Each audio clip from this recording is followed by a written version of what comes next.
ধূমপান বলতে সবাই জানেন, ধূমপান বলতে সবাই যদিও স্মোকিং বলে, আসলে বিড়ি, সিগারেট, তামাক, জর্দা, আরও কী কী নস্যি সবই কিন্তু ধূমপান। শুধু সিগারেট না, বা সিগারেট বা বিড়ি না, অনেকে আবার এমনও আছে আর বয়স্ক মানুষ, তাদের প্রতি শ্রদ্ধা জানিয়ে বলে সিগারেট থেকে সিগারেট তো ছেড়ে দিচ্ছে, আর একটু তামাক খালি খায়, সাদা পাতা খায় আর কি, জর্দা খায়। উনি মনে করে যে সিগারেটটা ক্ষতি করে, জর্দা পাতাটা মনে হয় সেফ আর কি, এটি মনে করে কিন্তু অনেকে খায়। আসলে ধূমপান কিন্তু সবগুলোই, সবই তামাক, কোনোটাই ভালো কিছু নাই। আমাদের যে ক্যান্সার, প্রায় 20 রকমের ক্যান্সার কিন্তু ধূমপান তবক্ক থেকেই হয়, 20 ইভেন মোর কিন্তু হয়।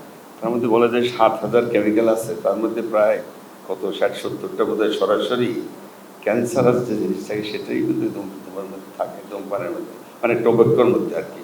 হয়তো ডাক্তারকে বলতে পারেন তারা হাইলি এডুকেটেড, তারা কেন খাবে, এটা ঠিক। ঘুরে ঘুরে সব খালি ডাক্তারের দোষ চাপায় তো লাভ নাই। এভরিবডি আর রেসপন্সিবল, সবার যার যার দায়িত্ব আছে, রেসপন্সিবল না তাই আমি দোষী করতে চাচ্ছি না, সবার মধ্যেই খায়।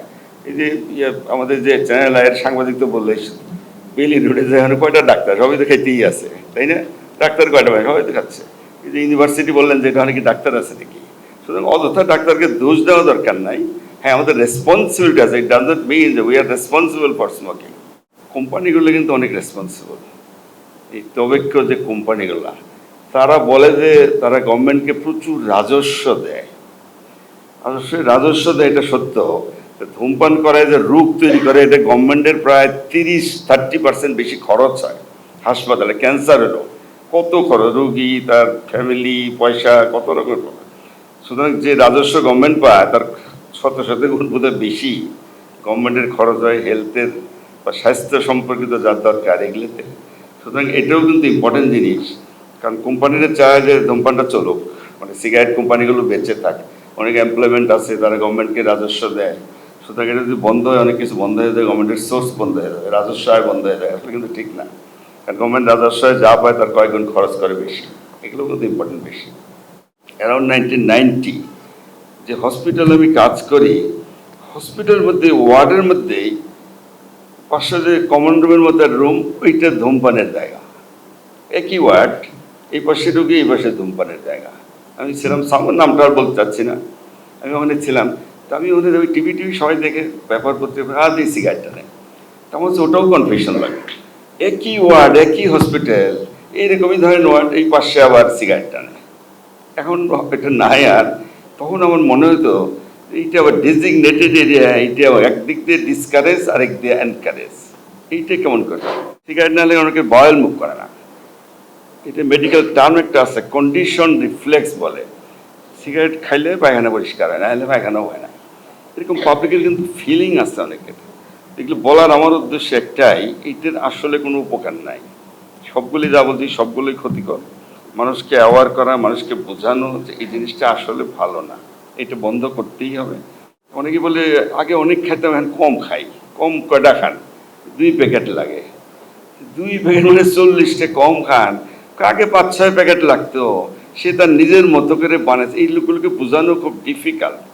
একসময় যেমন ক্যান্সার, যেমন ব্রঙ্কোজনিক ক্যান্সার মেয়েদের কম হতো, পরীক্ষা জিজ্ঞেস করে এনটারিং মেয়েদের বাড়ছে, অলমোস্ট মেল ফিমেল ইকুয়াল হয়ে গেছে। কারণটা কি, মেয়েদের মধ্যে সিগারেট, প্রচুর সিগারেট খায়, প্রচুর। আবার নতুন ফ্যাশনেবল হলো ই সিগারেট। এটা আমি ভাবছি একটু দেখবো, খাই না, মানে আমার ইচ্ছা জিনিসটা কি আর কি। এইটা ওরা বলে যে free from side effect, no problem, খুব ইজি, খুব খাওয়া যায়। আসলে there is no difference. E cigarette other cigarette কোনো পার্থক্যই নাই, কিন্তু অনেকে খাচ্ছে এটা। এইটা আরেকটা প্রবলেম, শুধু আমাদের দেশ না, ওয়ার্ল্ড ওয়াইড। এইটা ওরা বলে যে এটা প্রবলেম নাই, সেই সমস্ত আর কি। ইন এনিওয়ে সব মিলেই ধূমপানকে বা অ্যাজ এ হোল তামাককে এনকারেজ করার কোনো সুযোগ নাই।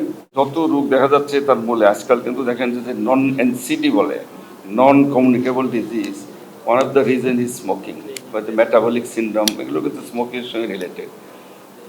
সুতরাং এই যে হার্টের রোগ বলেন, কিডনি বলেন, স্ট্রোক বলেন, ক্যান্সার, ক্যান্সার তো নাম্বার 1, এবং 50% cancer related to smoking.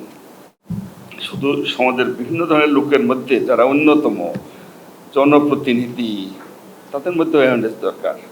MP বলেন, চেয়ারম্যান বা ইউনিয়ন কাউন্সিলের কোনো রকমের আছে, যে এখানে যারা কাউন্সিলর আছে, এমনকি যারা ধর্মগুরু, যারা ইমাম সাহেব, তারা যদি সপ্তাহে একদিন মসজিদে খুতবা পড়ে, তো যদি ধূমপানের খারাপ সাইডটা একটু বলে, তাদের কথা কিন্তু মানুষ মানে। অন্য যাদের ধর্মগুরু, হিন্দু, বৌদ্ধ, খ্রিস্টান, যাদের, তারাও যদি অ্যাওয়ারনেস তাদের মধ্যে হয় এবং তারা যদি এই কথাগুলো বলে তার মানুষকে, তাহলে কিন্তু দেখবেন যে মানুষের মধ্যে এই যে অ্যাওয়ারনেস কিন্তু ডেভেলপ করবে আর কি। কারণ prevention is better than cure, সবাই জানে। সুতরাং প্রতিরোধমূলক ব্যবস্থা নেওয়ার জন্য সর্বস্তরের মানে পিপুলস এঙ্গেজমেন্ট সব কিছু লাগবে। যদিও আজকের কমিউনিটি মানে ফিজিশিয়ানের এঙ্গেজমেন্টেই বেশি, সেটা নাম্বার ওয়ান, ঠিক আছে, কিন্তু আমি মনে করি সবার কিন্তু এঙ্গেজমেন্ট দরকার। তাহলে আমরা এই ধূমপান এটাকে নির্মূল না হলেও নিয়ন্ত্রণ হয়তো আমরা করতে পারবো আর কি। এলো খবরের কাগজ, নিখাত, নির্ভীক, নিরপেক্ষ।